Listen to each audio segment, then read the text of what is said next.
ভাইরাসটা মারাত্মক খতরনাক। যারা কোভ্যাক্সিন নিয়েছে তারা তো অ্যাকচুয়ালি অ্যাটিনিউয়েটেড ভাইরাসটাই পেয়েছে শরীরের মধ্যে। হার্ট অ্যাটাকের প্রবণতা সাংঘাতিক বেড়ে গেছে কোভিড ভ্যাকসিনেশনের পরে। এখনও 40% মানুষের কেন যে হার্ট অ্যাটাক হচ্ছে তার উত্তর আমরা জানি না। এখনকার পরিস্থিতিটাকে আমরা যদি কোভিডের ওপর চাপিয়ে দিই সেটা ভুল। প্রকৃতি আমাদের বাঁচিয়েছে। করোনা পর্ব কেটে যাওয়ার পরও প্রশ্ন উঠছে নিরন্তর। অনেকেই বলছেন অল্প বয়সে হার্ট অ্যাটাক থেকে শুরু করে ব্রেন স্ট্রোক সব ক্ষেত্রে নাকি করোনা ভ্যাকসিনের কোনো প্রভাব রয়েছে। আবার কেউ কেউ সমস্ত জল্পনাকে মিথ্যা করে যুক্তি সহকারে বলছেন এর কোনো বিজ্ঞানসম্মত ভিত্তি সত্যি নেই। ফেক নিউজ, সোশ্যাল মিডিয়ায় জল্পনা কল্পনা সমস্ত কিছু পেরিয়ে আসলে কি বলছেন কলকাতার শুধু নয় ভারতবর্ষের অন্যতম বিখ্যাত ভাইরোলজিস্ট অমিতাভ নন্দী, এবং কি বলছেন ডক্টর কুণাল সরকার, শোনাবো আপনাদের। লাংসগুলোকে যে ছারখার করছে, এই যে সারা শরীরে সে একটা তছনছ করছে, তার একটা মেকানিজম ছিল যে এই ভাইরাসটা ব্লাড স্ট্রিমের মধ্যে যখন এফেক্ট করতো তখন আমাদের শরীরের মধ্যে যেটা একটা ইনফ্লামেশন, শরীরের মধ্যে একটা উত্তপ্ত, একটা অ্যাজিটেটেড পরিস্থিতি, একটা জেনারেলাইজড ইনফ্লামেশন তৈরি করত, যার ফল হিসেবে এই যে রক্ত ক্লট হওয়া, রক্ত সরু সরু রক্তনালীতে রক্তগুলো ক্লট হয়ে যেত, এটাকে বলে হাইপার কোয়াগুলেবল কন্ডিশন। এই coagulation, inflammation and coagulation disorder, এটা ছিল SARS-CoV-2 এর একটা বৈশিষ্ট্য। তাহলে ভাইরাসটা মারাত্মক খতরনাক, সে একেবারে লাংসে ঢুকে পড়ছে, সে লাংস সেলটাকে অকেজো করে লাংসটাকে সলিড করে দিচ্ছে, আর রক্ত স্ট্রিমের মধ্যে দিয়ে যখন ভাইরাসটা তার গতিবিধি বাড়াচ্ছে তখন জেনারেলাইজ শরীরের মধ্যে একটা ইনফ্লামেশন হচ্ছে এবং ব্লাড কোয়াগুলেশনটাকে সে গণ্ডগোল করছে। নানান জায়গায় একটা কোয়াগুলেবল স্টেট এবং বিভিন্ন জায়গায় ক্লট করা, শরীরের বিভিন্ন আর্টারির মধ্যে ক্লটিং প্রবলেম হওয়া ওয়াজ a typical feature of SARS-CoV-2. Hard core যে এভিডেন্স আমাদের সেটা নেই। একমাত্র যে রিসেন্টলি বোধহয় গত বছরেই বেশ কিছু ভ্যাকসিন পৃথিবীব্যাপী তুলে নেওয়া হয়েছে, সবাই জানে এই ব্যাপারটা, এবং তার মূল কারণ হচ্ছে যে তার রক্ত জমাট বাঁধার যে প্রক্রিয়া, আমাদের যে ব্লাড ভেসেলের মধ্যে ইন্ট্রাভাস্কুলার কোয়াগুলেশন এবং ক্লট ফর্মেশন, সেইগুলোর ওপরে তার এফেক্ট ছিল বলে সেগুলো তুলে নেওয়া হয়েছে। এর থেকে স্টেন্ট অক্লুশন হয়েছে বা হার্ট অ্যাটাক হয়েছে পোস্ট কোভিড। একজনের পোস্ট কোভিড ভ্যাকসিন, আমি এরকম দুজনের নিজে হাতে অপারেশন করেছি। Myocardial infarction following SARS-CoV, myocardial infarction following SARS-CoV vaccine, যার ইম্পর্টেন্ট দুটো স্টেন্ট ফটাফট করে বন্ধ হয়ে গেছিল।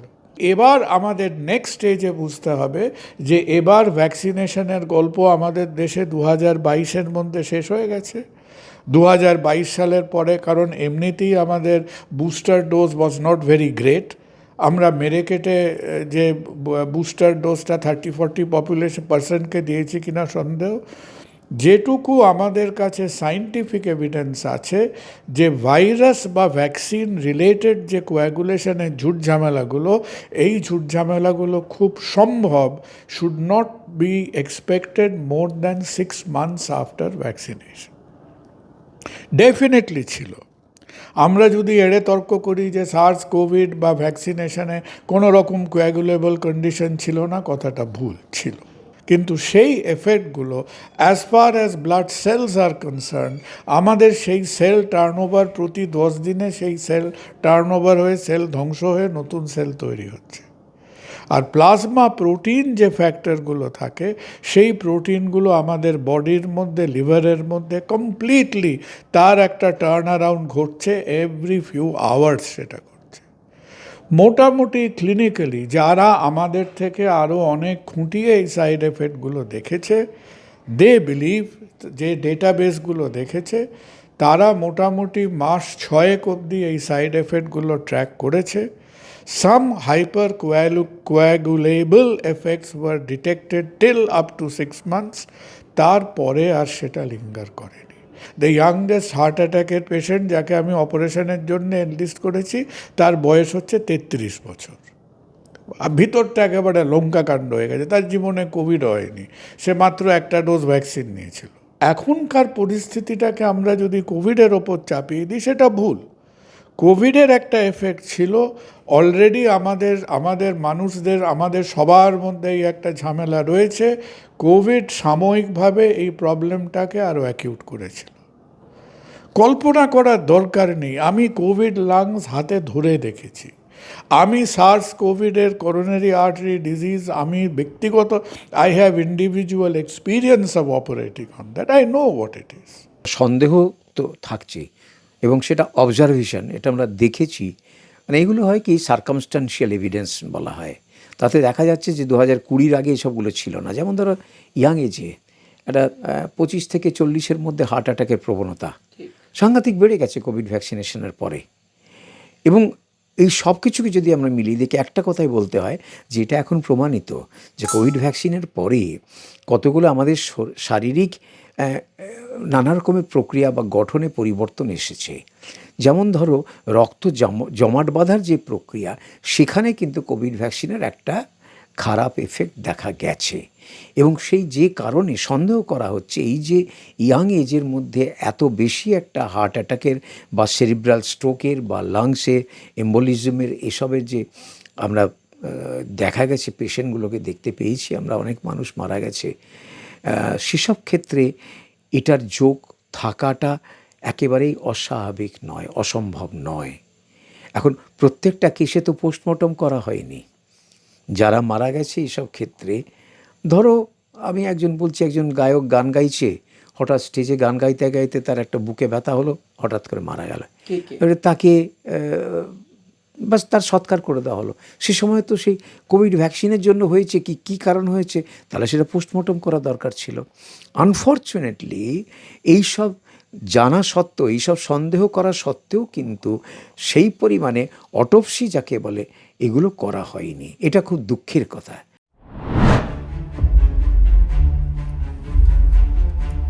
যেসব দেশে, যেমন ইউনাইটেড স্টেটসে, যেমন ইউরোপে, যেমন ইউনাইটেড কিংডমে, তারা সাইড এফেক্ট অফ ভ্যাকসিন আমাদের অনেক বেশি রেকর্ড করেছে, তারা হাইপার কোয়াগুলেবল ডিজিজ দেখেছে। আমরা যে ধরনের ভ্যাকসিনটা ইউজ করেছি, যেটা অ্যাডিনোভেক্টর বেসড ভ্যাকসিন, যেটাকে ওই অক্সফোর্ড ভ্যাকসিন বা অ্যাস্ট্রাজেনেকা ভ্যাকসিন যাই বলো না কেন, যেটা ভারতবর্ষে 75% ইউজড হয়েছে, সেই ভ্যাকসিনটার একটা ব্লাড ক্লটিং ডিসঅর্ডার দেখা গিয়েছিল। কিন্তু সেই ব্লাড ক্লটিং ডিসঅর্ডারটা এই যে হার্টের আর্টারি বন্ধ করে দিচ্ছে, তার থেকেও বেশি দেখা গেছিল সেরিব্রালে দেখা গেছিল। সেরিব্রাল ভিনাস সিস্টেমে এটা স্ট্রোক করতো। কোনো একটা কারণে অল্প বয়সী এবং মেয়েদের মধ্যে ইউনাইটেড কিংডমে খুব সম্ভব 14টা কেস রেকর্ডেড হয়েছিল।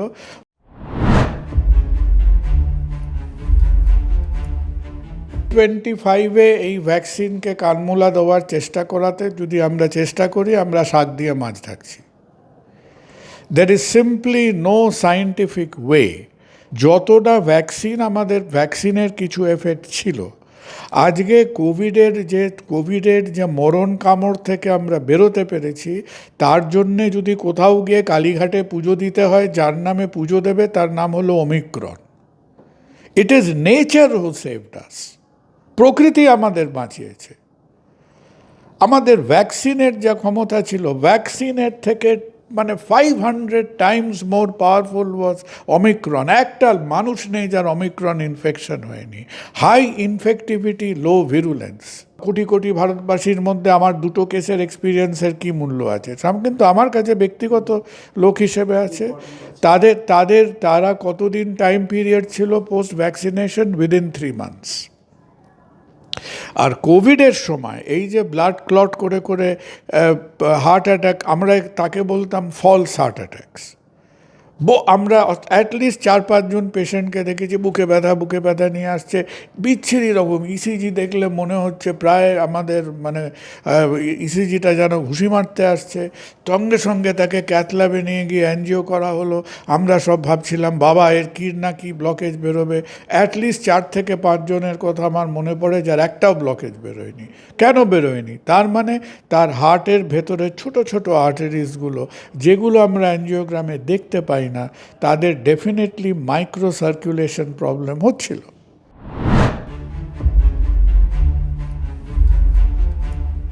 করোনা ভ্যাকসিন নেওয়ার পরে যে প্রশ্নগুলো বা ভ্যাকসিন নেওয়ার আগে যখন সেটা প্রস্তুত হচ্ছে, তৈরি হচ্ছে, সেই সময় যেসব প্রশ্নগুলো উঠে এসেছিল, সে প্রশ্নগুলোর মধ্যে সারবর্তা আছে। ভ্যাকসিন তো একটা ওষুধের মতো, সুতরাং ওষুধ তৈরি করার সময় যা যা সাবধানতা অবলম্বন করতে হয়, ভ্যাকসিন তৈরির ক্ষেত্রেও সেই সাবধানতা অবলম্বন করতে হয়। যা যা পরীক্ষা নিরীক্ষা ওষুধের, নতুন ওষুধ আবিষ্কারের পরে মানুষে প্রয়োগ করার আগে করতে হয়, ভ্যাকসিনের ক্ষেত্রেও তাই।